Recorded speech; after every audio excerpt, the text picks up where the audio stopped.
ಥಿಯೇಟ್ರಲ್ಲಿ ನಡೆಯೋ ಫಂಕ್ಷನ್ ನೋಡಕ್ ಹೋಗಿದ್ದೆ, ಬಟ್ ಅಲ್ಲಿ ನನಗಾಗಿದ್ದು ಟೆನ್ಷನ್. ನಿಮಗೆ ಗೊತ್ತು, ಜೋಗಿ ಸಿನಿಮಾ ನೋಡಿ ಬಾಲಿವುಡ್ ಅವರು ರಿಮೇಕ್ ಮಾಡಕ್ ಕೇಳಿದ್ರು. ಸೊ ಇವಾಗ ಕೆಡಿ ಸಿನಿಮಾ ವರ್ಲ್ಡ್ ವೈಲ್ಡ್ ರಿಲೀಸ್ ಆಗಿರೋದ್ರಿಂದ ಹಾಲಿವುಡ್ ಅವರು ಕೂಡ ರಿಮೇಕ್ ರೈಟ್ಸ್ ಕೇಳಬಹುದು.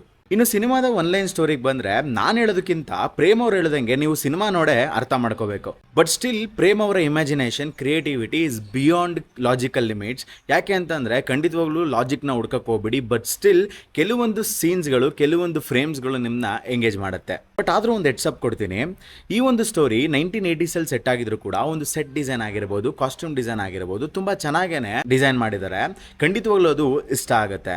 ಅಫ್ಕೋರ್ಸ್ ಪ್ರೇಮ್ ಅವರು ಫ್ಯಾಮಿಲಿ ಎಮೋಷನ್ಸ್ ಇಲ್ಲದೆ ಸಿನಿಮಾನೇ ಮಾಡಲ್ಲ. Especially coming back to the songs, visually ನಿಮಗೆ ಇಷ್ಟ ಆಗುತ್ತೆ, ಚೆನ್ನಾಗೂ ಇತ್ತು. ಆ್ಯಂಡ್ ಸಿನಿಮಾಟೋಗ್ರಫಿ ಅಂತ ಬಂದಾಗ it was really impressive. Every frames ಕೂಡ ಒಂದು ರಿಚ್ನೆಸ್ ಆಗೇ ಇತ್ತು ಅಂತಲೇ ಹೇಳ್ಬೋದು. ಏನಕ್ಕೆ ಅಫ್ಕೋರ್ಸ್ ಮನಿ ಸ್ಪೆಂಡ್ ವೆಲ್ ಅಂತಲೂ ಹೇಳ್ತೀನಿ, ಬಟ್ ಸ್ಟಿಲ್ ಟೆಕ್ನಿಕಲ್ ಆಸ್ಪೆಕ್ಟ್ಸಲ್ಲಿ ಕೆಲವೊಂದು ಫ್ರೇಮ್ಸ್ಗಳು ಲ್ಯಾಗ್ ಆಯಿತು, ಫ್ರೀಸ್ ಆಯಿತು, ಎಲ್ಲೋ ಒಂದು ಕಡೆ ಕ್ಯಾಮ್ರಾ ವರ್ಕು ಕಾಂಪ್ರಮೈಸ್ ಆಯಿತು ಅಂತಲೇ ಅನಿಸುತ್ತೆ. In coming to the writing part, ಕೆಲವೊಂದು ಡೈಲಾಗ್ಗಳು ಚೆನ್ನಾಗಿತ್ತು, ವರ್ಕೌಟ್ ಕೂಡ ಆಗಿದೆ. ಬಟ್ ಕಾಮಿಡಿ ಲೈನ್ಸ್ ಅಂತ ಬಂದಾಗ ಕೆಲವೊಂದು ಕಡೆ ಡಬಲ್ ಮೀನಿಂಗು, ಎಲ್ಲೋ ಸ್ವಲ್ಪ ವಲ್ಗರ್ ಆಯಿತು, ಸಿಲ್ಲಿ ಆಯಿತು ಅಂತಲೂ ಅನಿಸುತ್ತೆ. ಸ್ವಲ್ಪ ಇರಿಟೇಟಿವ್ ಅಂತ ಅನಿಸುತ್ತೆ. ಬಟ್ ಏನೂ ಮಾಡೋಕ್ಕಾಗಲ್ಲ, ಕ್ಯಾರೆಕ್ಟರ್ಸ್ ಕೂಡ ಬಿಲ್ಡ್ ಆಗಿರೋದು ಅದೇ ಥರ. ಒಂದು ಚೈಲ್ಡಿಶ್ ಕ್ಯಾರೆಕ್ಟರ್ ರೈಟಿಂಗ್ ಮತ್ತು ಅವರ ಆ್ಯಕ್ಟಿಂಗ್ನ ನೀವು ಸಿನಿಮಾದಲ್ಲೇ ನೋಡ್ತೀರಾ.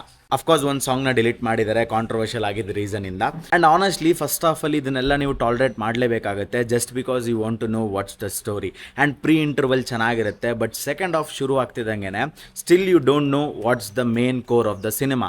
ಆ್ಯಂಡ್ ಕ್ಲೈಮ್ಯಾಕ್ಸ್ ಅಂತ ಬಂದಾಗ ಆ್ಯಕ್ಷನ್ ಸೀಕ್ವೆನ್ಸ್ ಚೆನ್ನಾಗಿರುತ್ತೆ, but still story feels left out. And ಸಿನಿಮಾದ ಕನ್ಕ್ಲೂಷನ್ ಸಿಗಲಿಲ್ಲ ಅನ್ನೋ ಒಂದು ಕಾರಣಕ್ಕೆ ಪಾರ್ಟ್ 2ನ ನೋಡಲೇಬೇಕು ಅನ್ನೋ ಒಂದು ಡಿಸಿಷನಲ್ಲಿ ಸಿನಿಮಾದಿಂದ ಹೊರಗಡೆ ಬರ್ತೀರಾ. ಖಂಡಿತವಾಗ್ಲೂ ಸ್ಟೋರಿ ಪ್ರಿಡಿಕ್ಟಬಲ್ ಅಂತ ಅನ್ಸುತ್ತೆ, ಬಿಕಾಸ್ ಸಿಮಿಲರ್ ಆರ್ಕ್ನ ಸಾಕಷ್ಟು ಗ್ಯಾಂಗ್ಸ್ಟರ್ ಡ್ರಾಮಾಗಳಲ್ಲಿ ನೋಡಿರ್ತೀರಾ. And whole cinema is about elevations. And ಖಂಡಿತವಾಗ್ಲೂ ಮ್ಯೂಸಿಕ್ ಅದಕ್ಕೆ ಹೆಲ್ಪ್ ಮಾಡಿದೆ, ಬಟ್ ಸ್ಟಿಲ್ ಇಡೀ ಎಲಿವೇಶನ್ಸೇ ಸಿನಿಮಾ ಆಗಿರಬಾರ್ದು.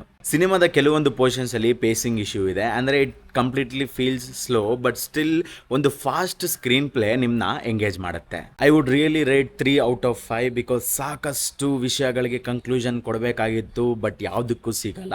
ಬಟ್ ಸೆಕೆಂಡ್ ಪಾರ್ಟಲ್ಲಿ ಸಿಗ್ಬೋದು ಅನ್ನೋ ಎಕ್ಸ್ಪೆಕ್ಟೇಷನ್ಸಲ್ಲಿ ಈ ರಿವ್ಯೂನ ಎಂಡ್ ಮಾಡ್ತಾ ಇದ್ದೀನಿ. ಮತ್ತೆ ಸಿಗೋಣ, ನಗ್ನಾಗ್ತಾ ಇರಿ.